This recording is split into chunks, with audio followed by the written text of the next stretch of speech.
Bonjour à tous. Aujourd'hui, une histoire très intéressante vous attend.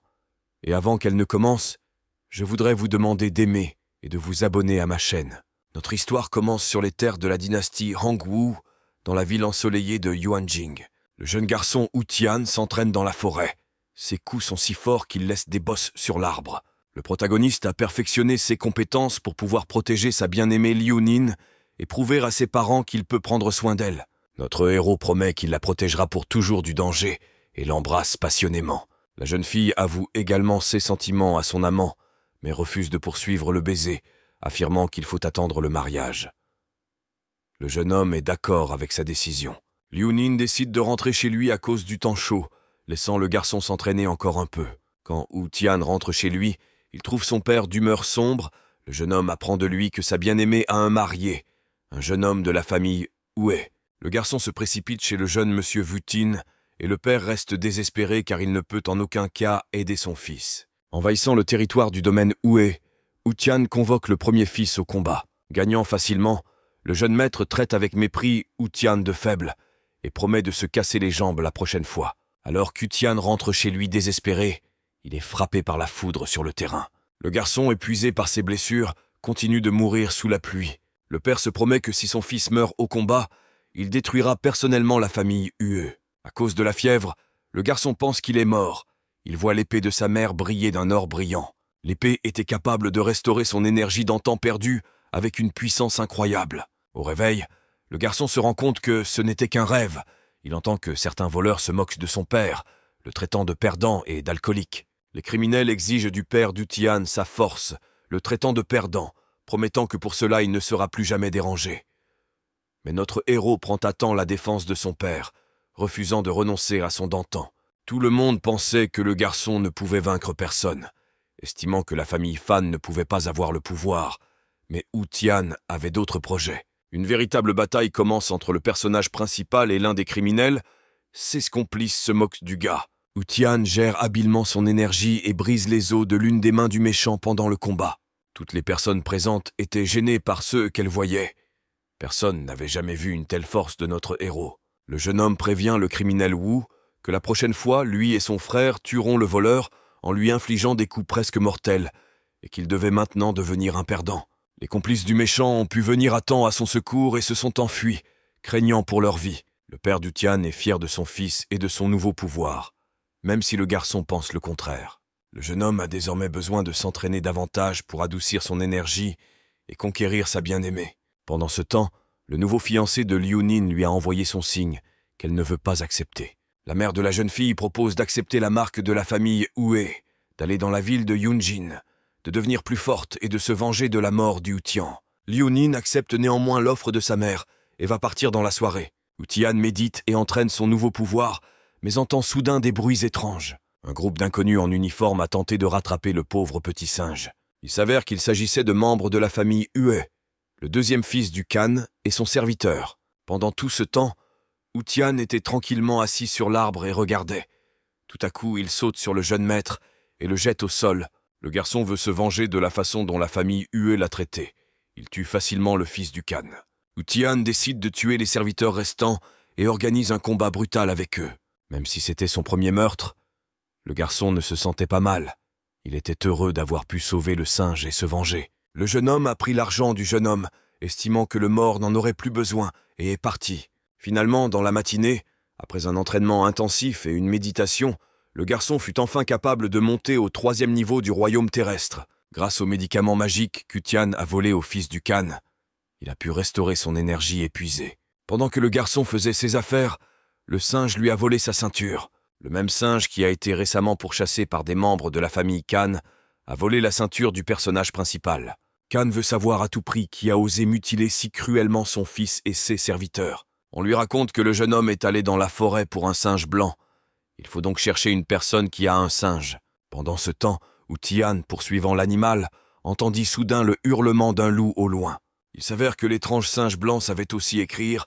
En écrivant par terre, elle a prévenu le garçon du danger. Le médicament miraculeux que le jeune homme a bu pour retrouver ses forces était fabriqué à partir d'un ginseng rare qui facilitait les pratiques spirituelles. Il devait boire davantage pour pouvoir vaincre le loup brillant.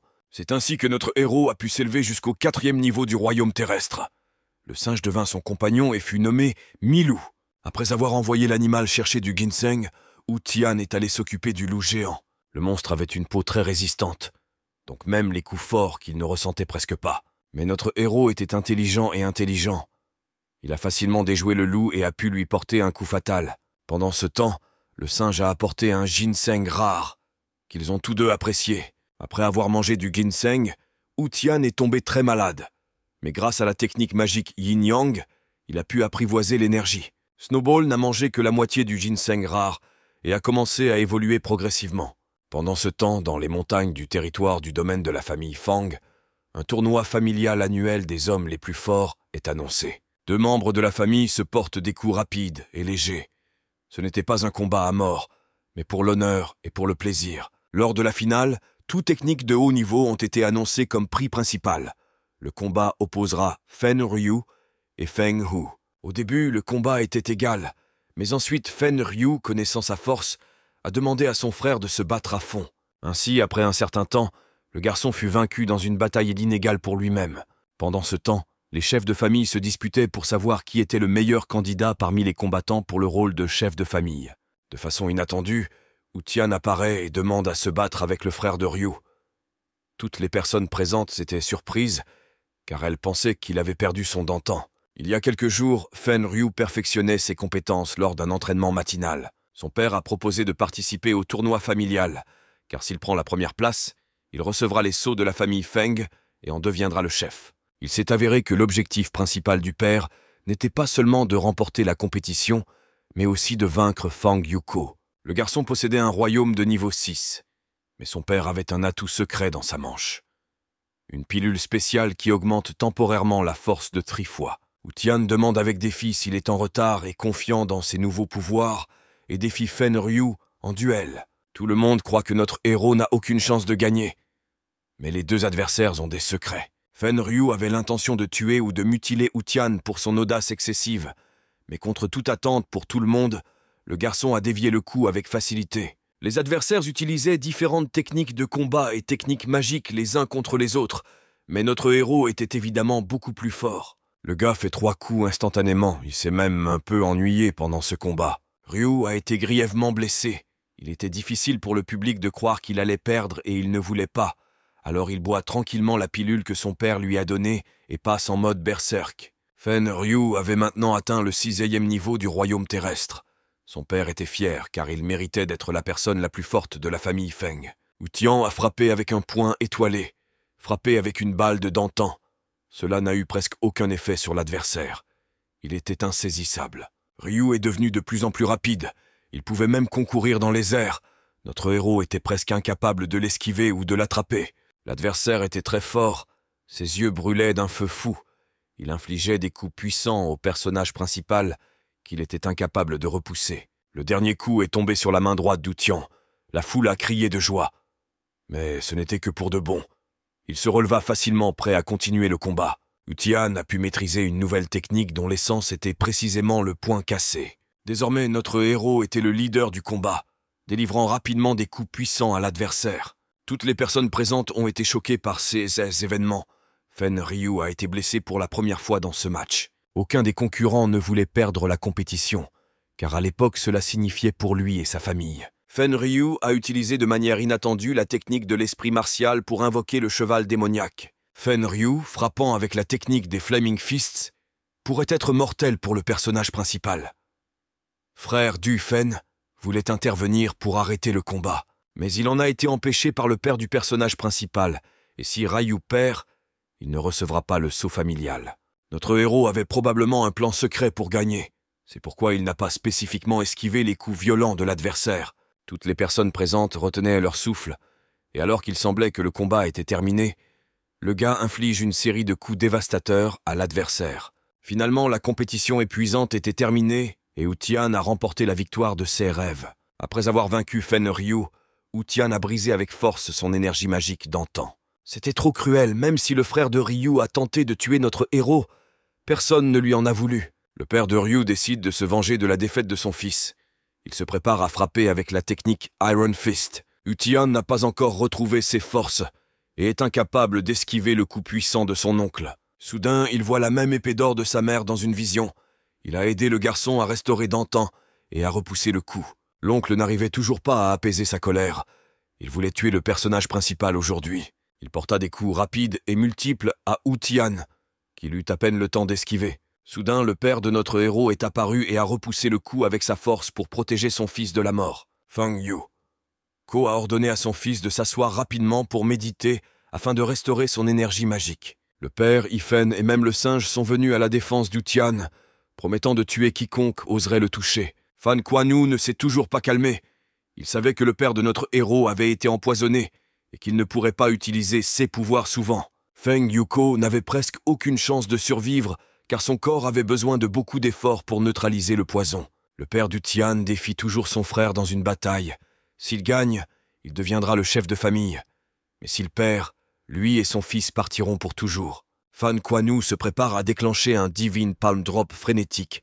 Tout le monde retient son souffle pour voir si Feng Yuko peut esquiver. Il utilise ses dernières forces pour repousser rapidement l'attaque grâce à la technique Sunbeam.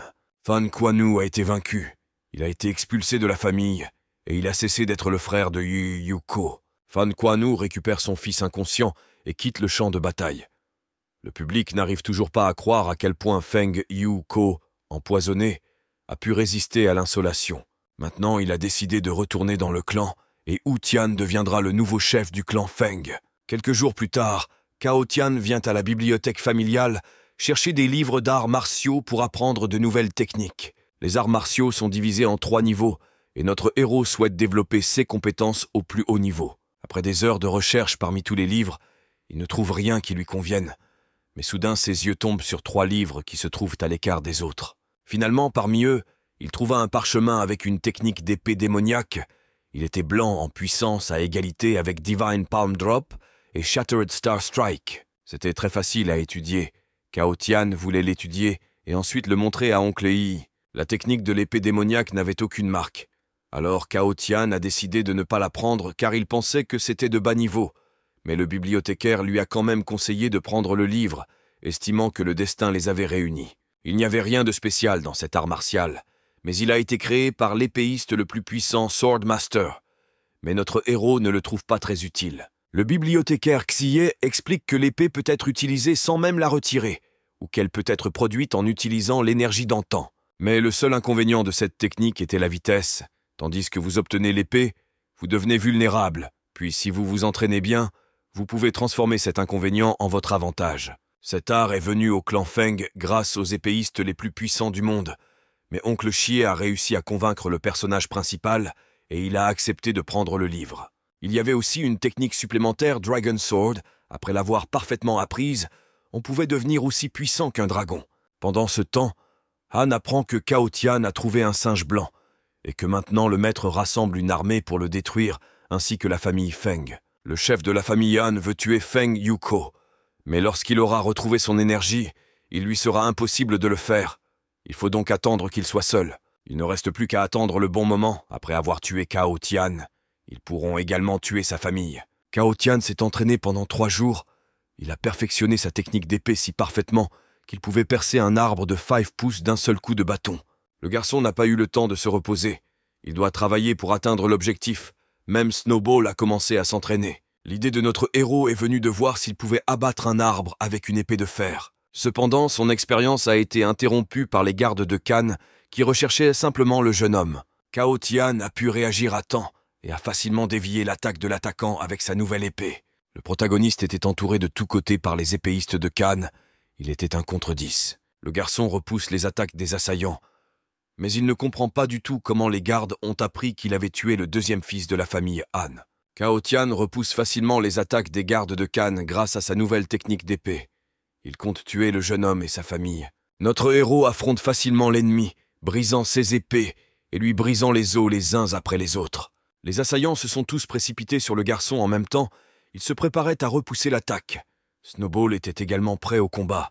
Vers la fin de la bataille, l'oncle Yi entra, étonné que Cao Tian soit capable de vaincre tous les gardes de Khan. L'oncle est venu sauver notre héros, mais il voit que l'aide n'est plus nécessaire. Il conseille de laisser partir les gens car ils ne sont que des serviteurs et ne sont coupables de rien. Yifen dit à Feng Yuko que Feng Yuko n'est pas réellement complètement guéri et lui conseille également de ne pas traiter avec le chef de la famille Han. Yifen dit à notre héros que tout le monde en ville pense que Feng Yuko est guéri. C'est pourquoi le chef de la famille Han n'est pas allé au combat, mais a envoyé ses hommes, car il avait peur d'y aller lui-même. Oncle suggère que tout espoir n'est qu'à Cao Tian, mais lui seul ne suffit pas.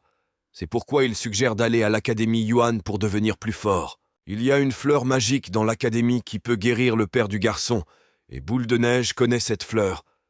Il y a une chance d'entrer à l'académie, mais elle est petite. Cao Tian accepte la proposition de son oncle et se précipite pour se rendre à l'école Yuan le plus tôt possible. Et pour que personne de la garde de Cannes ne sache où est allé le garçon, l'oncle tue tout le monde en brouillant les traces. Les attaquants restants décident de se venger de leur frère et demandent au commandant Han de leur permettre de tuer notre héros. Finalement, le commandant a autorisé les troupes à attaquer le garçon, à un moment inattendu. Cao Tian a été forcé de se cacher avec Blanche-Neige dans la forêt, loin des gardes de Cannes. Il avait déjà une grave blessure au dos après la bataille.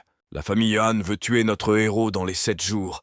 Il a donc dû s'entraîner davantage. Le singe a écrit que vous devriez essayer le ginseng pour augmenter votre niveau d'énergie. Cao Tian était sur le point de partir. Mais un grand groupe de gardes est passé par là, à la recherche du garçon. Notre héros saute de son embuscade et inflige des coups rapides à ses poursuivants grâce à sa nouvelle technique d'épée. Snowball a également aidé à repousser l'attaque. Le garçon devait s'échapper rapidement, car il y avait trop d'attaquants, et lui seul ne pourrait pas tous les vaincre. La route de Cao Tian a été bloquée par le chef des gardes. Il veut se venger du garçon pour la mort du fils de Han. Kanui est sur le point de porter un coup puissant à Cao Tian. Mais Cao Tian parvient à réagir rapidement à l'attaque et utilise la technique Star Fists. Lors de l'attaque du chef de la garde, notre héros est resté au bord d'une falaise si haute que le sol n'était même pas visible. Il n'y avait nulle part où courir, sauter ou se rendre à l'armée. Le garçon voulait au moins sauver Blanche-Neige, et lui-même pourrait d'une manière ou d'une autre percer. Il n'y avait pas d'autre option, mais Cao Tian a pu oser tenter de se sauver en sautant dans l'abîme, fuyant Kan Hui et son armée. Kanui et sa garde célèbrent déjà la victoire, car la falaise était trop haute pour en sauter. Il n'y avait presque aucune chance de survie. Il ordonna à ses subordonnés de trouver le cadavre de Cao Tian sous le rocher pour montrer la preuve de sa mort à Cannes. Dans la matinée, le garçon et le singe ont pu descendre la corde depuis la vigne jusqu'à la beauté magique de la cascade presque indemne.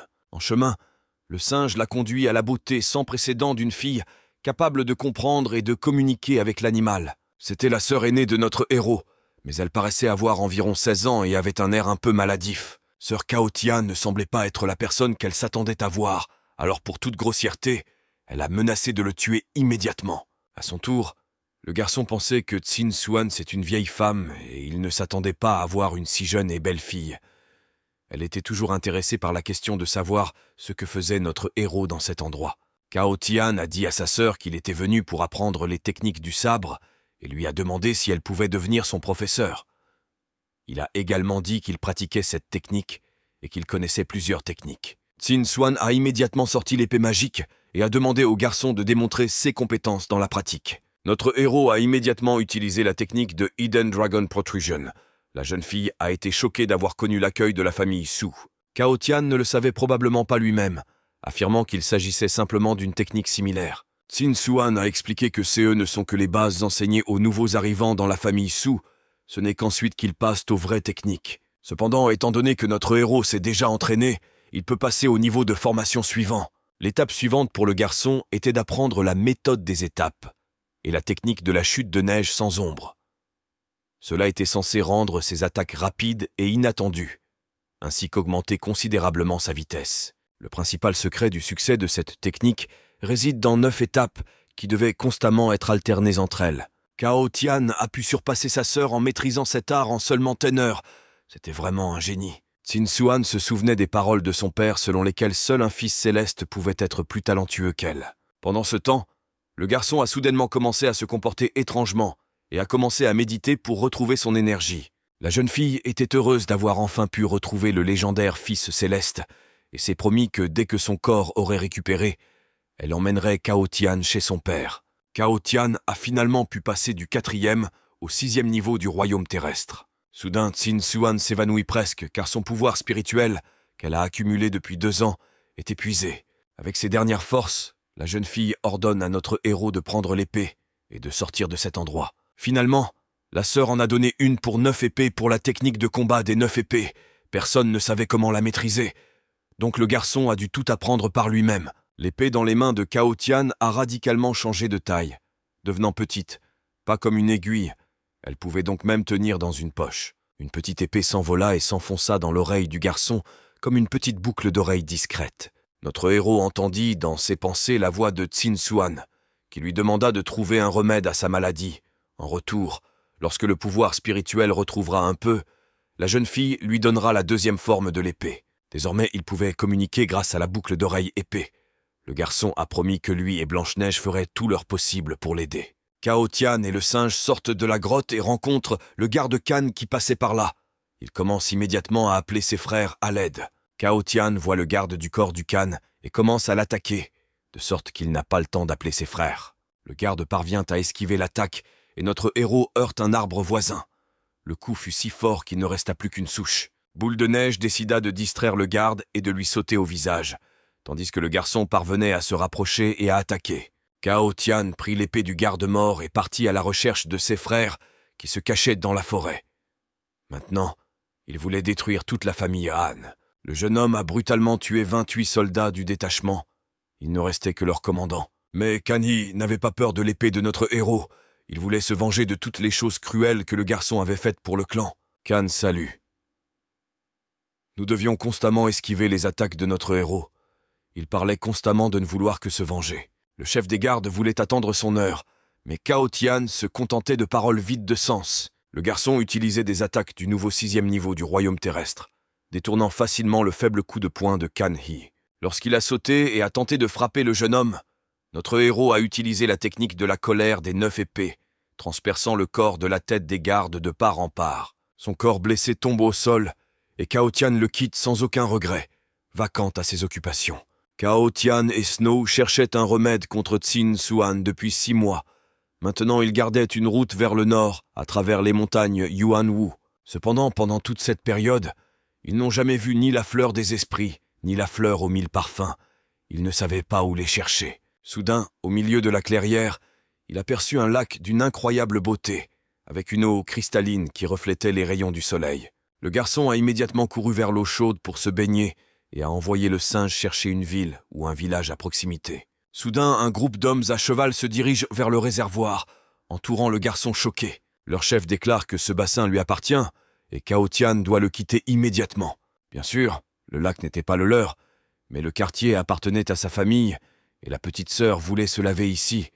Alors notre héros doit partir rapidement. Tian Bin était catégorique. Il brandit toujours le fouet et lie les mains de notre héros. Leur dispute est interrompue par la voix d'une jolie fille inconnue qui était assise un peu maladroitement sur un cheval. La fille aimait beaucoup Snowball. Elle voulait le ramener à la maison et le garder comme animal de compagnie. Elle propose d'échanger le singe contre une pilule magique qui augmente la cultivation d'un niveau. Le chef du groupe convainc également que c'est une bonne idée, car sinon, s'il change d'avis, ils tueront le garçon. La sœur a déjà décidé que Snowball lui appartenait et a essayé de l'appeler. Mais Cao Tian refuse résolument de vendre son ami. La jeune fille se précipite déjà pour attraper le singe. Mais notre héros lui attrape la main à temps et la jette à terre en répétant qu'il ne vend rien. Le chef du groupe saute de son cheval, dégainant son épée, à temps pour sauver sa sœur. Le garçon se préparait déjà à frapper, mais Cao Tian la jeune fille directement sur son épée d'un mouvement brusque. Les assaillants sont extrêmement en colère. Ils ont décidé de se venger de notre héros pour une telle insulte. Boule de Neige décide également d'aider son ami et se précipite pour déchirer la gueule de l'un ou l'autre délinquant.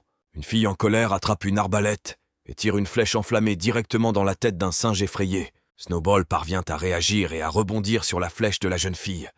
Il saute derrière elle et intercepte l'arbalète. Tia Bin court pour sauver sa sœur, qui lui demande de se rendre et de lâcher son épée, sinon elle mourra. Le garçon essaie de choisir la meilleure option, car s'il laisse tomber l'épée, il deviendra beaucoup plus faible et il devra encore faire face à Cao Tian. Le chef du groupe n'a plus rien à faire, alors il capitule, donne l'épée à notre héros et promet d'emmener sa sœur et de rentrer chez lui. Le gars, à son tour, prend également l'arbalète et leur conseille de ne pas manquer à leurs paroles, sinon personne ne les sauvera plus tard. La jeune fille monte à cheval, refuse toute aide et insulte son frère en le traitant de déchet. Xiabin promet à notre héros de retrouver la prochaine fois et de se venger plusieurs fois plus fort. Cao Tian a décidé d'essayer d'apprendre à Snowball à tirer avec une arbalète, et il perce immédiatement facilement un trou dans un tronc d'arbre. L'épée que le garçon a prise émettait une énergie froide. Avec son aide, le jeune homme pouvait doubler sa technique Fury Sword. Un groupe de bandits surveille notre héros de loin. Auparavant, il voulait que Cao Tian les rejoigne, mais maintenant les garçons sont sûrs qu'il n'a rien de spécial. Le chef des bandits pense que c'est le singe qui a pu sauver le garçon et qu'ils ont vraiment besoin d'elle. Son assistant ricane avec mépris, affirmant que le commandant n'a rien de spécial non plus. Une dispute entre deux voleurs est interrompue par une belle partenaire qui apparaît soudainement entre eux. La jeune fille est à la recherche de la fleur de l'âme bleue, et ils ont besoin du singe précisément parce qu'il peut grimper dans des endroits où aucun humain ne peut atteindre. Les voyous doivent faire des compromis et travailler ensemble pour aider leur sœur à retrouver la fleur. Si Snowball est vraiment d'une grande utilité et aide à voler facilement les affaires des autres, alors notre héros sera accepté avec plaisir dans le gang. Cao Tian pratiquait ses compétences d'épée de glace sur la pelouse, mais a été interrompu par les mêmes voleurs. L'un des bandits propose aux garçons de rejoindre leur gang et parle d'un ami malade, pour le traitement duquel il recherche la Blue Soul Flower. Notre héros souhaite également utiliser la médecine spirituelle pour aider sa sœur à guérir du poison, et il accepte de coopérer uniquement si les voleurs partagent la découverte. Certains hommes n'étaient pas très pacifiques envers Cao Tian, alors il a décidé de les manipuler et de faire semblant de partir, puis de les suivre secrètement. Le garçon ne comprend pas pourquoi les bandits insistent tant pour qu'ils deviennent l'un d'entre eux, car ils sont plus forts. Le chef des bandits dit qu'en fait ils n'ont besoin que d'un singe car il peut être très utile. Notre héros dit à son tour qu'il serait plus facile de le voler. Le chef des bandits ne veut pas mettre les siens en danger. Il permet donc à notre héros de faire lui-même un choix, quitter ou rester dans le gang. Cao Tian accepte de rester et commence à rencontrer ses nouveaux amis. Tous les voleurs étaient des étudiants de l'école d'arts martiaux Yuan, qui est divisée en école extérieure et intérieure. Il s'avère que le garçon au fouet était également un élève de l'école Yuan et avait également un statut royal, même s'il avait peur de la petite fille. Le héros n'est pas encore entré dans l'académie, mais a déjà trouvé des ennemis, même d'un si haut niveau. Finalement, un groupe de bandits accompagnés de Cao Tian arrivèrent à la grotte où ils pensaient que se trouvait la fleur d'âme bleue. Ils se sont divisés en groupes de 2 personnes, ce qui a permis d'explorer la grotte plus rapidement. Bientôt, les voleurs atteignirent une étrange salle en pierre avec 4 portes à l'intérieur, sur chacune desquelles était écrit le mot « mort ». On sait qu'une seule des 4 portes permettra d'accéder à la fleur de l'âme bleue sans entrave, mais laquelle est inconnue. Vous devrez choisir au hasard et compter sur votre propre chance pour atteindre l'objectif. Pigou Bey n'accepte pas de risquer sa vie, même s'il a lui-même déclaré qu'il était prêt à tout pour le bien de sa sœur. Cao Tun a décidé de choisir notre héros comme victime et a ordonné de ne pas rester les bras croisés, mais de choisir l'une des portes et de partir en reconnaissance. Le capitaine des bandits a souligné qu'il choisirait lui-même la porte et que Cao Tian est également un membre égal de leur groupe et doit être traité comme un ami. Finalement, quand après un certain temps le chef choisit la porte, le personnage principal l'arrête en lui disant que c'est la porte de la mort. Cao Tun ne le croit pas. Une dispute éclate entre les garçons. Tout le monde pense avoir raison. Notre héros accuse le garçon de savoir dès le début quelle est la bonne porte, mais il n'a pas voulu le dire. Le voleur défie Cao Tian dans un combat, mais leur dispute est stoppée à temps par le chef du gang. Le gars dit que l'une des portes a une texture différente des autres, et que c'est la bonne. Ces nouveaux amis se réjouissent et félicitent le jeune homme. Enfin, après une longue recherche, ils atteindront leur objectif. Finalement, un groupe de voleurs ouvre la porte de droite et aperçoit un très long couloir, au bout duquel se trouve une autre porte du même type. Kaidin donne à Cao Tian un objet utile, un bouclier de tonnerre qui peut protéger contre 3 attaques de Li Wuxin. En passant par la porte suivante, tout le monde a vu un hall spacieux derrière la Blue Soul Flower, qui poussait au milieu. Ils se sont précipités dans la bataille contre des monstres qui gardaient une plante rare des invités indésirables. Le chef du gang a de nouveau divisé tout le monde en groupes afin de pouvoir combattre plus rapidement les rats mutants. Blanche-Neige avait le rôle le plus important parmi tous, avoir le temps de récolter le plus de fleurs bleues possible. Il y avait trop de rats, leurs yeux étaient pleins de rage, et ils semblaient sous l'influence de la magie. Mais nos héros n'ont pas abandonné. Ils ont facilement découpé les corps des animaux en morceaux. Le rat a presque mordu la jambe de Kaidin, mais Cao Tian a réussi à la sauver, à temps en frappant le monstre. Lei Hao remonte le moral de ses amis déjà un peu épuisés. Notre héros comprend que Cao Tun se bat à moitié en force. Le chef des bandits envoie le garçon en avant pour ouvrir la voie au groupe. Cao Tian l'a immédiatement suivi. Les garçons se sont rapidement dirigés vers le but. Le personnage principal a ordonné au bonhomme de neige de courir et de ramasser des fleurs. La boule de neige a rapidement atteint l'endroit où poussent les fleurs. Sans elle, ce serait bien plus difficile pour nos héros. Mais dès que le singe a voulu toucher l'une des plantes, quelque chose a frappé durement sa patte. Heureusement, seule la peau a été blessée. Il s'avère qu'un énorme roi des rats était assis sur la montagne, gardant ses fleurs. Le monstre a décidé d'attaquer Pigubay, et comme il n'a pas eu le temps d'esquiver, il s'est gravement blessé à la main. Ses amis se sont rapidement précipités pour aider. Mais le roi était très fort et a réussi à frapper le frère de Piguda. Il a subi quelques blessures internes mineures, et les voleurs n'ont eu qu'à lever les yeux pour voir Cao Tun au sommet de la montagne. Cao Tun trompe tout le monde et s'enfuit. Les voyous pensent qu'il a amené tout le monde ici exprès. C'est bien que Boule de Neige soit toujours avec eux, qui pouvaient facilement grimper et cueillir des fleurs bleues. Mais la principale menace n'était pas encore passée. Le roi des rats l'empêchait toujours d'atteindre la cible. Il fallait toucher ces endroits vulnérables. Cao Tian a une brillante idée pour distraire le monstre en disant que quelqu'un vole des fleurs. Et il y croyait vraiment. Le rat commença à rétrécir et courut avec les autres vers la montagne pour garder son trésor. Maintenant que c'était plus calme, c'était à Boule de Neige de décider. Il savait ce qu'il fallait faire. Après un certain temps, les voleurs ont fui le donjon avec les plantes. Se retournant vers la porte, ils ont vu Cao Tun combattre courageusement le roi des rats. Cependant, ses amis, se souvenant de sa trahison, ne l'aidèrent pas et décidèrent de le laisser mourir seul. Sortis dehors, nos héros peuvent enfin se reposer. Ils décident de diviser les fleurs en 6 et donnent le reste à Sir Don. Mais ce moment de joie est interrompu par Cao Tun, qui apparaît soudain sur la pelouse. Cao Tun accuse nos héros de détourner ses fleurs, alors même que c'est lui qui a conduit tout le monde vers la bonne grotte. Pendant la dispute, le gars menace Kaidin et dit qu'il détruira sa famille si la fille l'insulte à nouveau. Le chef des bandits refuse de partager les bleus. Il n'accepte de les donner qu'en combattant. Enragé par une telle proposition, Cao Tun attaque son chef, les hommes utilisant adroitement des techniques magiques pour repousser les attaques des uns et des autres. L'attaquant utilise la technique Blood Claw pour frapper Lei Hao directement dans le ventre. C'était si fort que le garçon a été projeté en arrière de plusieurs mètres. Le voleur devenait de plus en plus fou. Il voulait s'emparer de tout le butin, et ce n'est que contre une récompense qu'il permettrait à sa sœur de guérir. Cao Tun se relaye facilement avec ses amis. Même s'ils étaient tous diplômés de l'Académie Yuan, c'était un adversaire trop fort pour eux. Notre héros attaque avec de nouvelles techniques d'épée, mais son niveau n'était pas encore assez élevé pour montrer une véritable habileté. Cao Tian frappe enfin, et dès que Cao Tun croit en sa victoire, le garçon lance une puissante attaque sur l'ennemi. Cependant, sa ruse échoua une nouvelle fois. Le braqueur repousse l'attaque en jetant le jeune homme à terre. Tous les bandits tentent de l'arrêter d'une manière ou d'une autre, mais ils n'y parviennent guère. Cao Tun cloue notre héros au sol et ramène son épée pour le coup final. Au dernier moment, Snowball apparaît au même moment avec une arbalète, tirant de nombreuses flèches de feu sur Cao Tun. Pour la première fois, il était difficile pour le bandit de repousser une telle vague d'attaques. Il dut faire beaucoup d'efforts pour ne pas se blesser. Cao Tian a déjà eu le temps de se reposer et entre dans la bataille avec de nouvelles forces. Il frappe l'attaquant en plein dans la gorge avec un bâton. Notre héros utilise sa technique la plus puissante pour finalement porter le coup fatal au traître. Le chef des voleurs reprend enfin ses esprits. Tout le monde remercie Cao Tian et le singe pour le sauvetage. Lei Hao propose à notre héros d'entrer à l'école d'arts martiaux Yuan.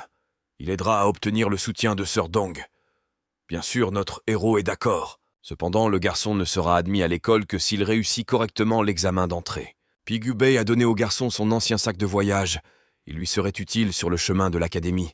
Et là, il en recevrait un nouveau. Nos héros se sont mis en route vers le temple de l'épée. Il a été décidé de ne parler à personne de la véritable cause de la mort de Cao Tun. Prétendument, il aurait été blessé par le roi des rats, et son corps aurait été mangé par des rats. Ce n'est qu'au bout de 6 jours qu'ils purent se rendre à la grande académie des arts martiaux. Maintenant, à l'académie Yuan, les examens se sont déroulés d'une manière inhabituelle.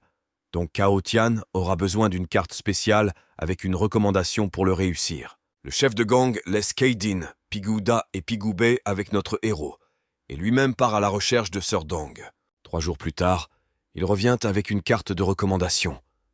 Il était désormais plus facile pour le garçon de réussir l'examen. Lorsque le jeune homme se promène dans l'enceinte de l'école, Xiabin l'observe de loin.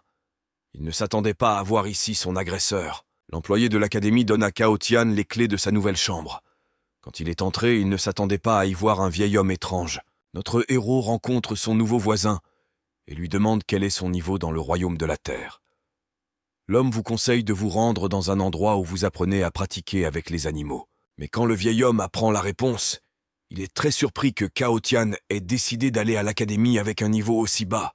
Tang Xiaoko dit que lors d'une récente compétition, sur 100 participants, seuls 3 ont gagné, tous les autres ont été tués ou grièvement blessés. Les élus participent alors également au concours. Ils pourront rejoindre la halle électrique.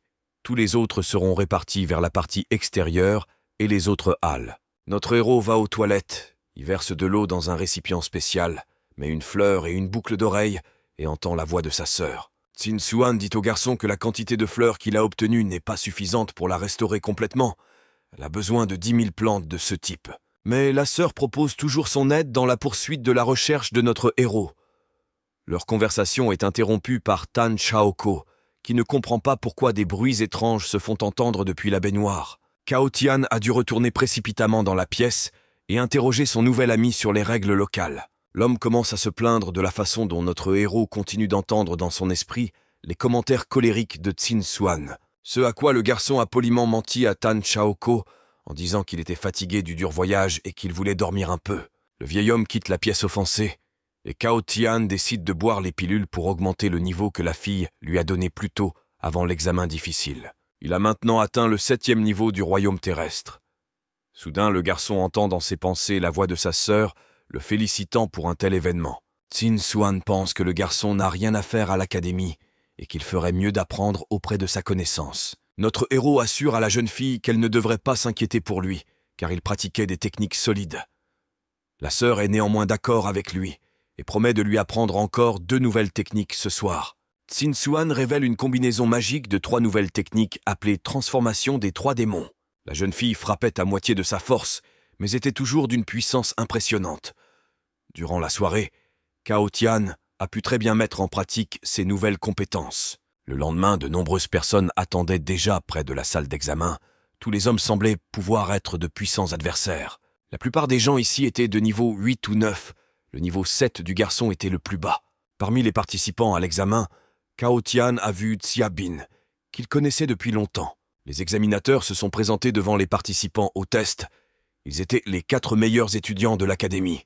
Tang Xiaoko n'arrivait toujours pas à se calmer sur le fait que notre héros allait se lancer dans une bataille si difficile.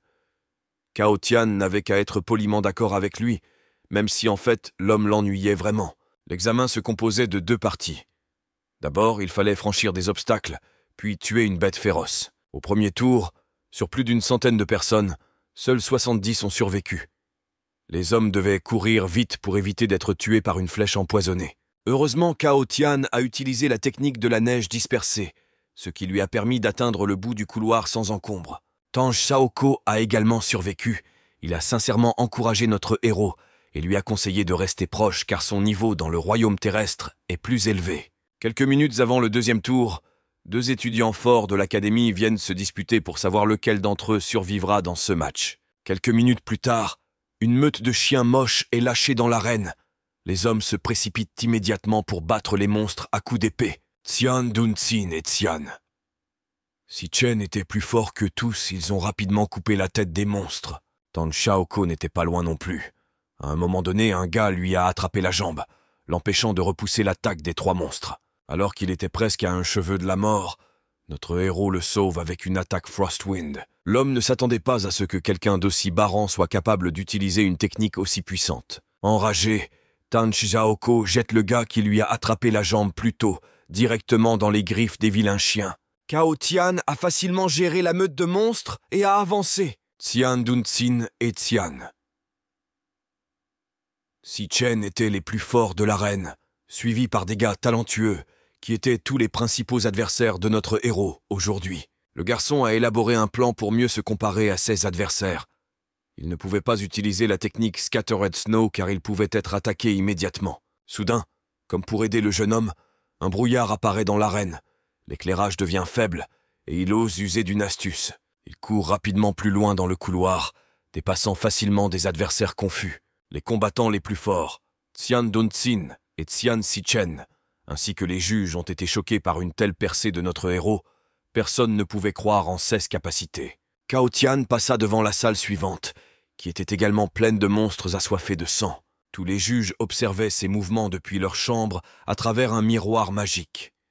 Ils n'arrivaient toujours pas à croire que le garçon était capable de distancer les meilleurs guerriers. Chia Bin frappe Wu Fanxi dans le dos, ce qui fait s'évanouir la jeune fille, et dit à ses collègues qu'elle veut interférer avec notre héros, car il est son pire ennemi. Chia Bin soudoie Wu Xin et Goshu Hanson. Il pardonnera la dette des garçons s'ils l'aident à arrêter Cao Tian. Les garçons, bien sûr, ont accepté.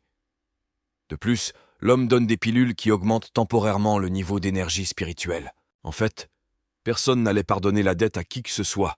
Ils ont simplement envoyé les garçons à une mort certaine. À un nouveau niveau, notre héros a essayé de faire face au lion mutant. Cette bataille s'est avérée plus difficile pour lui que prévu. Xia Bin, dans un accès de colère, ordonne de libérer tous les monstres dont il dispose. Cao Tian se rend compte que tout cela n'est plus un simple examen. Quelqu'un veut délibérément le tuer. Mais il ne va pas abandonner comme ça. De plus en plus de monstres se sont approchés de notre héros. Il a été blessé, mais leur a également donné une rebuffade digne. Quand, après un certain temps, le garçon atteignit enfin la porte du rêve, celle-ci s'avéra fermée. Derrière lui viennent Wu Xin et Goshu Hanson jusqu'à ce qu'ils laissent Cao Tian sortir d'ici. Les hommes dégainent leurs épées, prêts à frapper, et notre héros n'est pas du tout disposé à abandonner si facilement. Il comprend que c'est Xia Bin qui essaie de l'empêcher de réussir l'examen sereinement. Les hommes utilisent la technique Killing Sword, que notre héros parvient à esquiver facilement grâce à Scattered Snow. Ils ont sous-estimé l'ennemi. Personne ne voulait perdre facilement. La bataille était féroce. Cao Tian n'a réussi qu'à échapper constamment à de puissantes attaques. Le garçon décida d'essayer la technique que la transformation des 3 démons n'avait réussi à apprendre qu'hier. Avec son aide, il part facilement le coup de Wu Xin et blesse l'homme à mort. Avant qu'il ait le temps de se retourner, Goshu Hanson l'attaque déjà par derrière. Notre héros parvient à réagir à temps et utilise la technique du dragon caché. Il a réussi à repousser l'attaque de l'ennemi et à percer un énorme trou mortel dans son corps. Le garçon ne comprenait pas pourquoi 2 des meilleurs étudiants de l'académie pouvaient perdre si facilement face à un novice de bas niveau. Sentant que quelqu'un le surveille, Cao Tian se retourne pour voir Xian Dunxin et Xian Zichen choqués. Xian Dunxin et Xian.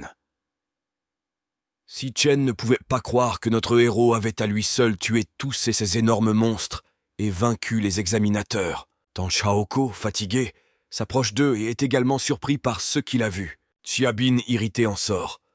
Il accuse Cao Tian d'avoir tué 2 des meilleurs étudiants de l'académie. Le gars n'a pas du tout peur des accusations, affirmant qu'il voulait le piéger. Notre héros court vers l'homme pour se venger de l'injustice qui lui a été faite. Xia Bin ordonne à Xian Dunxin et Xian Zichen d'arrêter l'agresseur, sinon ils seront immédiatement expulsés de l'académie. Les garçons devaient être d'accord. Dès que les combattants ont voulu attaquer Cao Tian, Tan Shaoko est venu à sa défense. Désormais, ils se tenaient côte à côte et étaient prêts à se battre non seulement comme de nouvelles connaissances, mais comme des frères. Au fil du temps, de plus en plus d'étudiants ayant réussi la première étape de l'examen se sont manifestés. Xia Bin les a recrutés en mentant sur le meurtre des examinateurs. Il a garanti aux garçons une place dans le classement pour avoir tué un jeune homme. Cao Tian et Tan Xiaoko semblaient n'avoir aucune chance de s'en sortir vivants, mais ils ne se sont pas découragés.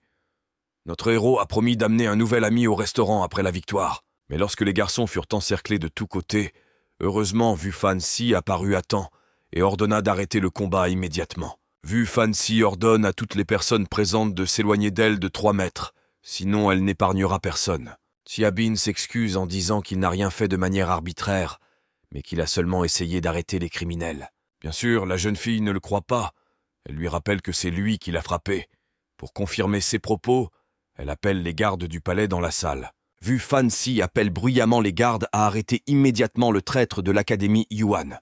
Le gars se dispute encore, prouvant jusqu'au bout qu'il a fait la bonne chose. Il fut également décidé d'emmener les corps des victimes au palais de l'épée sacrée, et il s'avéra que Xian Dunxin était toujours en vie. Sous les ordres de Wu Fanxi, le garde du corps ramenait Xian Dunxin à la raison. Cao Tian entend la voix de sa sœur dans son esprit, lui disant qu'ils utilisent une technique spéciale d'éveil de l'âme. Tsin Suan propose d'enseigner à notre héros cette technique secrète, ce qu'il accepte volontiers. Tian Dun Tsin reprend enfin ses esprits et dit à tout le monde que Xia Bin l'a en fait empoisonné. Le gars admet qu'on leur a ordonné de tuer Cao Tian et qu'on leur a également donné une pilule censée augmenter leur force, mais qu'au contraire, ils ont affaibli les combattants. Toutes les personnes présentes ne pouvaient pas croire à quel point Cao Tian, apparemment faible, était capable de vaincre les monstres du 9e niveau. Xia Bin essayait toujours de nier toutes les accusations de Wu Fanxi. La jeune fille ordonna aux gardes de l'emmener.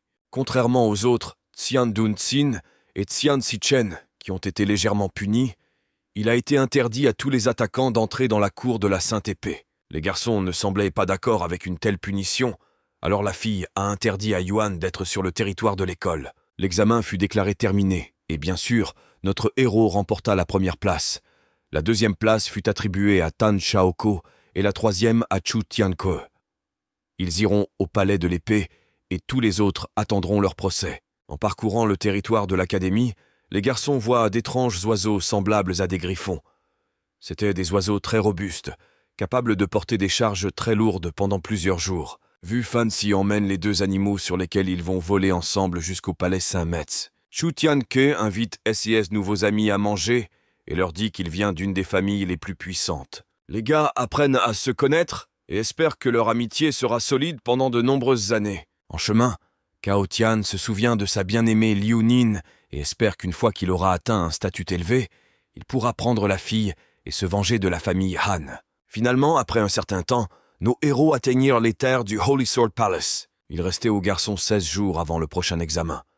Pendant ce temps, ils devaient donc trouver un moyen d'élever leur niveau de compétence. En arrivant sur le territoire de l'académie, ils furent accueillis par d'autres étudiants. Tout le monde regarda les nouveaux arrivants.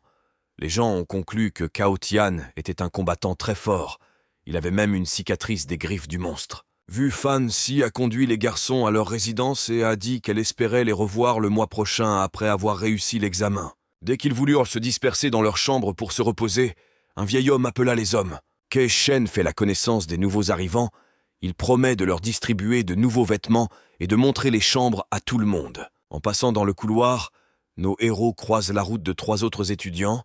L'un d'eux pousse le vieil homme et dit d'un air de défi qu'ils sont désormais rivaux. Cao Tian voulait déjà intercéder pour lui, mais Tan Shaoko l'en a empêché en réglant poliment le conflit. Le gars trapu n'arrivait toujours pas à se calmer, mais notre héros ne pouvait toujours pas le supporter et l'a attaqué. Cao Tian utilise une 3e frappe de griffe de démon sur l'adversaire et le frappe directement au ventre, ce qui le frappe à plusieurs mètres et le fait perdre connaissance. Bien que tout le monde ici soit ami, ce sont avant tout des rivaux qui se battent pour le droit de devenir le meilleur élève de l'académie. Nos héros vont plus loin dans les chambres. Ke Shen est fier du jeune homme. Il a pu atteindre un tel talent à son âge. Les meilleures chambres leur ont été attribuées, et l'homme leur a également dit qu'une mission de 3 jours commencerait demain, et qu'il espérait un bon résultat. Le matin, il y avait déjà beaucoup de monde dans la maison de mission. Chacun choisissait une tâche plus facile à accomplir. Cao Tian a décidé de choisir une course chez Ling Yao. Il veut trouver la fleur aux 1000 couleurs. Il consulte également mentalement sa sœur, qui a envoyé Blanche-Neige en reconnaissance à l'avance. On. Le garçon entend la voix de sa sœur qui se demande pourquoi il a besoin de la fleur, qui lui sert d'antidote. Notre héros admet que son père a été empoisonné. Tout. Le personnage principal parle des 5 types de poisons les plus rares et difficiles à obtenir. Vous pouvez essayer de les neutraliser avec 5 types d'antidotes. 3. Cao Tian a entrepris la quête pour obtenir la météorite de l'âme. Et ses amis ont choisi ensemble une course à Lingshan Yao. 4. Tan Shaoko et Chu Tianke suggèrent de chercher de nouveaux amis et alliés. Notre héros pense que c'est une bonne idée. Cependant, si les alliés ont des ennuis, tout le monde sera tenu pour responsable. 5. Les amis du garçon voulaient partir à la recherche de leur allié. Mais avant de pouvoir partir, Kan Rujon les a appelés. Kan Rujon se moque du personnage principal et ne comprend pas comment il a réussi à survivre après avoir été frappé par la foudre. Les amis du garçon sont également surpris par de telles informations. Cao Tian a défié Kan Rulon, mais l'un de ses frères a déclaré que tout le monde n'avait pas le droit de combattre Kan Rulon. Par conséquent, le personnage principal devra d'abord se battre avec son frère. En cas de défaite, les garçons devront s'agenouiller et s'excuser. Le jeune homme relève néanmoins le défi. Les garçons ne voulaient pas se battre jusqu'à la mort. On peut dire qu'ils mesuraient juste leur force. La bataille a commencé et Li Vu a utilisé Lightning Fist, mais le personnage principal a pu facilement riposter et gagner en lui coupant le bras. Cao Tian a de nouveau défié Can Rulon en duel, auquel il a proposé avec défi d'entrer dans l'arène de la vie et de la mort. Les lecteurs ont appris les règles de l'arène, qui stipulaient que personne ne peut quitter l'arène simplement en abandonnant. Ce sera un combat non pas pour la vie, mais pour la mort. Can Rulon a proposé une bataille, mais a reporté la bataille de plusieurs jours. Notre héros a accepté ces conditions. Mais il espérait également que pendant ce temps, il pourrait devenir plus fort. Une légende parmi tous les étudiants, Tian Mindao a proposé à Cao Tian de devenir allié. Mais le garçon a refusé son offre. Toutes les personnes présentes en ont été stupéfaites. Tian Mindao donne au personnage principal Fortijour pour réfléchir attentivement avant de prendre une décision finale. Les amis de notre héros sont indignés par sa décision et le supplient d'accepter l'offre. Mais Cao Tian a réussi à faire changer d'avis ses amis et à leur remonter le moral car il aime la liberté et ne deviendra jamais l'allié de quelqu'un. Tian Mindao est venu voir son patron et lui a dit que le protagoniste avait refusé son offre d'être un allié. L'homme mystérieux a ordonné de remplir ses obligations selon le plan.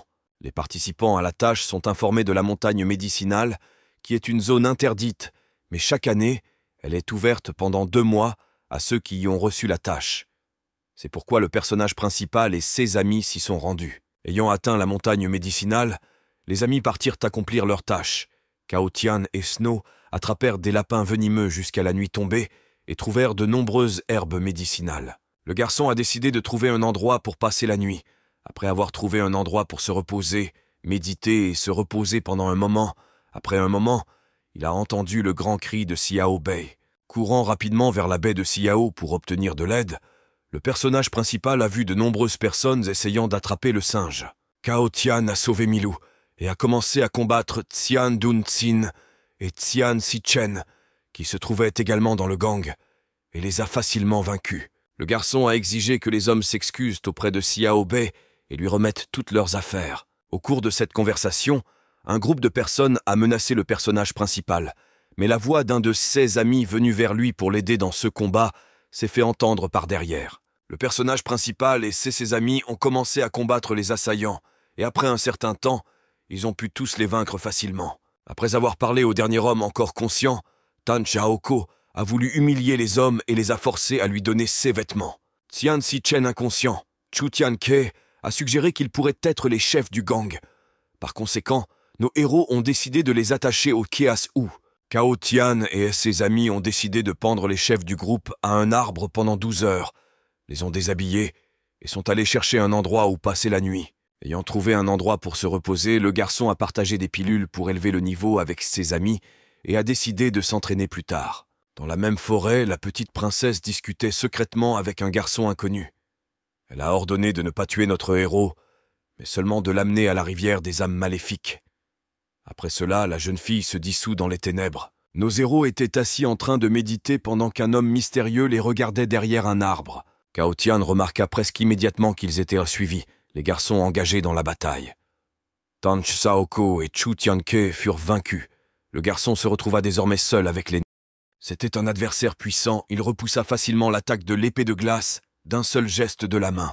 Alors que le personnage principal, épuisé, se cachait dans la forêt de l'attaquant, il tomba délibérément dans la rivière des âmes maléfiques, où il fut enchaîné par des boucles vertes. Sous l'eau, Cao Tian, inconscient, entendit la voix de sa sœur le suppliant de rester éveillé et de garder son esprit stable. Après avoir persuadé Xin Xuan, le garçon s'est quand même réveillé et s'est retrouvé dans un endroit inhabituel avec des cristaux violets. Alors que notre héros essayait de comprendre où il se trouvait, il fut attaqué par de nombreux squelettes, mais ils s'effondrèrent facilement d'un seul coup.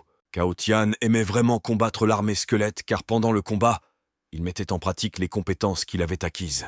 Après le combat, le garçon a été attaqué par un très grand squelette, doté de nombreux membres, et a déclaré que le personnage principal était entré dans sa dimension.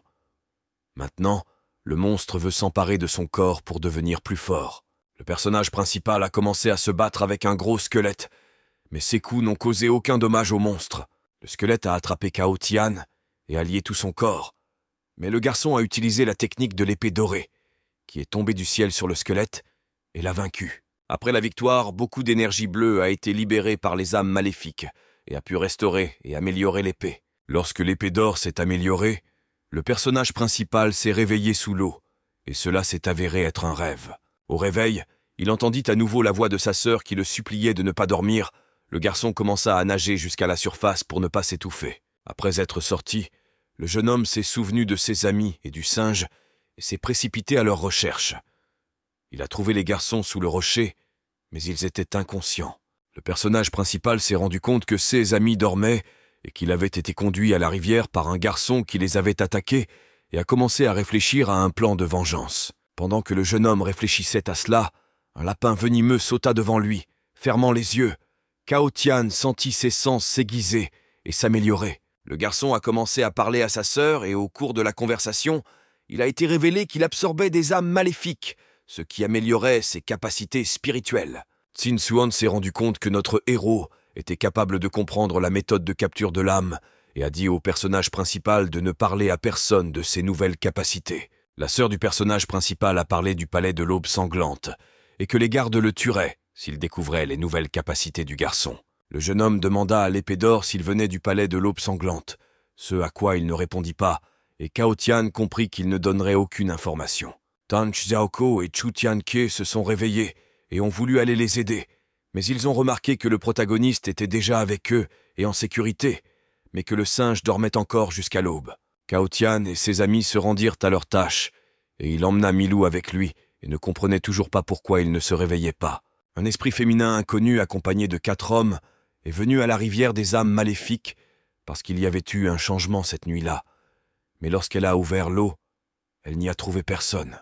L'esprit maléfique a compris le secret du personnage principal et a ordonné aux assistants de ne pas en dire un mot. Cao Tian a attrapé le dernier lapin, et à ce moment-là, le singe s'est réveillé et a immédiatement aidé à trouver la montagne spirituelle. Le garçon rencontra Tan Xiaoko et Chu Tianke, après un certain temps, termina leur tâche et retourna en ville. Sur le chemin de la ville, le personnage principal a remarqué sa bien-aimée et a rapidement couru après elle. Ses amis, ne comprenant pas ce qui s'était passé, se sont précipités après lui. Le gars pensait que cette fille était sa bien-aimée Mian Wu, mais il s'est trompé et est tombé dans un piège. La fille était dans l'équipe de l'Étoile de Feu. Une bataille a commencé et notre héros a décidé de tuer d'abord le chef du gang. Il a commencé à l'attaquer, mais elle a facilement repoussé son attaque. Le personnage principal a été coupé 7 fois avec une épée et il s'est rendu compte que s'il n'agissait pas rapidement, il risquait de mourir. Le garçon évalua sa force et décida d'attaquer le gros jeune homme parce qu'il était le plus faible de la bande. Cao Tian a décidé de s'enfuir. Les 2 méchants l'ont poursuivi à travers la forêt jusqu'à la grotte des eaux fantômes elle-même. Notre héros a risqué d'entrer dans la grotte, car dès que vous entrez sur son territoire, vous disparaissez immédiatement. Après avoir piégé le personnage principal, les ennemis ont décidé de l'attendre jusqu'au début de la bataille, dans l'arène de la mort. S'étant retrouvé dans un endroit incompréhensible, le garçon a commencé à parler à sa sœur, et il s'est rendu compte qu'il était entré dans une grotte très dangereuse. Les montagnes étaient constituées des os et des côtes d'une nation fantôme. Cao Tian a commencé à s'enfuir de l'endroit, mais un bras squelette sorti du sol l'a tiré sous terre, et il est tombé dans une pièce étrange au centre de laquelle se trouvait une mare d'eau rose. Une main rouge géante est sortie de cette piscine et a attrapé notre héros. À ce moment-là, il a entendu la voix de quelqu'un, car il s'est avéré qu'il avait été sauvé par une inconnue. Un combat a commencé avec un énorme monstre qui est sorti de la piscine. La fille s'est battue avec lui plus d'une fois. Dès que notre héros a voulu l'aider, elle l'a repoussé et a commencé à se battre seule. Le monstre a attrapé la fille, l'a vomi et l'a frappée violemment, la faisant voler contre le mur. Mais le monstre a commencé à attaquer le garçon. Mais Sœur Rong a pris l'épée ardente du phénix et a tué le monstre. Finalement, en quittant ce pays, le grand monstre transféra une partie de son pouvoir à la jeune fille. À partir de là, elle a commencé à attaquer Cao Tian sans obéir à son esprit. Xin Xuan s'est rapidement rendu compte qu'il s'agissait d'un empoisonnement par des poisons et qu'il fallait agir immédiatement. La jeune fille a jeté notre héros au sol, a déchiré sa chemise et a commencé à le frapper avec de forts courants d'air, le faisant s'évanouir. 2 heures plus tard, la jeune fille s'est réveillée, a ramassé un sac d'argent, a pris une épée, a fait un passage magique, a pris le protagoniste dans ses bras et a quitté la grotte à travers lui. Sun Bin a investi un puissant talisman dans le corps du personnage principal qui le protégera contre 3 coups qui n'ont pas de kung-fu dans son âme. Sentant la présence de Xin Xuan, la jeune fille lui a demandé de ne rien dire aux garçons de ce qui leur était arrivé. Et à ce moment-là, le personnage principal a commencé à se réveiller et la jeune fille s'est enfuie. Cao Tian s'est réveillé et n'a pas compris d'où lui venait tant d'énergie. Sa sœur lui a dit qu'il se dirigeait maintenant vers un nouveau niveau du royaume de la terre. Le jeune homme décida de retourner en ville et de se préparer à combattre dans l'arène de la mort. Désormais, il était au même niveau spirituel que le fils de Han, voire même plus fort. Sur le chemin, le personnage principal a entendu une bagarre avec des animaux. Lorsqu'il a entendu le son, il a vu le même groupe de filles et d'hommes qui l'avaient conduit dans la grotte. La dernière bête qui a attaqué le garçon est restée. Le jeune homme ne voulait pas faire de mal au monstre. Il avait juste besoin du fruit du singe de feu dans ses dents. Mais le lion n'était pas amical. Alors le garçon tua la bête d'un seul coup et prit le fruit. À ce moment-là, il fut remarqué par une compagnie d'ennemis et ne put comprendre comment il avait réussi à survivre dans la grotte. Après avoir commencé à parler avec les ennemis, il s'est avéré que Cao Tian était dans la grotte depuis 1 semaine entière. Xin Xuan a réalisé que le temps s'écoule différemment dans la grotte et à la surface, car ils appartiennent à des mondes différents. L'un des attaquants a commencé à menacer le personnage principal et lui a demandé de donner des fruits au singe de feu. L'ennemi a attaqué le personnage principal, mais il a calmement repoussé son attaque avec facilité. Les bandits ont décidé d'attaquer notre héros tous ensemble, mais le garçon a facilement repoussé toutes les attaques et il ne restait qu'un seul homme, dont le pouvoir spirituel a augmenté plusieurs fois pour des raisons inconnues. Cao Tian n'a réussi qu'à bloquer les attaques de l'attaquant. Lui-même n'a pas eu le temps de riposter. Notre héros voulait briser l'esprit de l'ennemi, alors il s'est moqué de ses techniques de combat, les qualifiant de sans valeur. Grâce aux nouvelles capacités de l'ouïe et de la vue, le garçon pouvait facilement esquiver les coups. L'épée de l'attaquant était si rapide qu'elle pouvait facilement la couper en morceaux, donc le temps était compté. Il fallait agir vite. Cao Tian a décidé d'utiliser l'attaque des 3 démons. L'homme ne voulait pas donner son épée à Cao Tian. Il répétait que ce n'était pas son niveau. Mais notre héros se sentait bien avec ses bavardages vides et ses menaces de vengeance de la part du clan. Le garçon croyait que les éléments enflammés disparaîtraient bientôt. L'attaquant supplie de ne pas tuer. En retour, il promet de révéler un secret important. Il s'est avéré que le mercenaire a été envoyé chercher le fruit du singe de feu afin que le fils de Han puisse élever le niveau de kung-fu. Il n'a pas encore réussi à élever son niveau, mais peut-être que quelqu'un d'autre l'aidera. Bien entendu, notre héros ne croit pas à ce mensonge car il connaît bien le clan. Il quitte son mari et continue son chemin. Presque inconscient, l'homme voit son partenaire Yu Sha, qui le tue sans pitié, rejetant la faute sur la famille de l'agresseur et sur lui-même. Notre héros a médité dans la forêt. Maintenant, il a atteint le niveau du kung-fu astral. Pendant ce temps, Boule de Neige, qui gardait fidèlement son ami, se réveilla enfin. Sa sœur lui propose d'apprendre le 2e schéma de contrôle de la technique du sabre, qu'elle récupérera des abysses. La réception du Dust Tornado fut encore plus nette et plus rapide que la précédente que le jeune homme avait apprise. En quelques heures, le garçon fut capable de maîtriser pleinement une nouvelle compétence. Xin Xuan ne pouvait même pas imaginer que c'était si facile pour lui. Il s'est avéré que la bataille avec le fils de Khan était censée avoir lieu le lendemain. Notre héros voulait y mettre fin une fois pour toutes. En arrivant au grand palais du kung-fu, notre héros aperçut ses amis qui s'offusquèrent un peu de lui, car il disparut subitement. Les garçons ont raconté une rumeur selon laquelle le fils de Khan était devenu plus fort, ce à quoi Cao Tian a répondu qu'il n'y avait pas lieu de s'inquiéter. Tout irait bien. Le jeune homme a également montré ses nouvelles compétences en kung-fu et en diplôme yin-yang, acquis lors de sa formation. Dans l'arène de la mort, comme avant tout combat, les paris étaient acceptés sur l'issue du combat. Presque personne ne pariait sur notre héros. Tout le monde était sûr de la victoire du fils de Khan. Par conséquent, le garçon voulait prouver qu'il avait tort. Si vous avez regardé jusqu'ici, je vous en suis très reconnaissant. J'espère que vous avez apprécié cette vidéo car j'ai mis beaucoup d'efforts pour la réaliser. Je vous serai très reconnaissant si vous aimez cette vidéo et vous abonnez à la chaîne.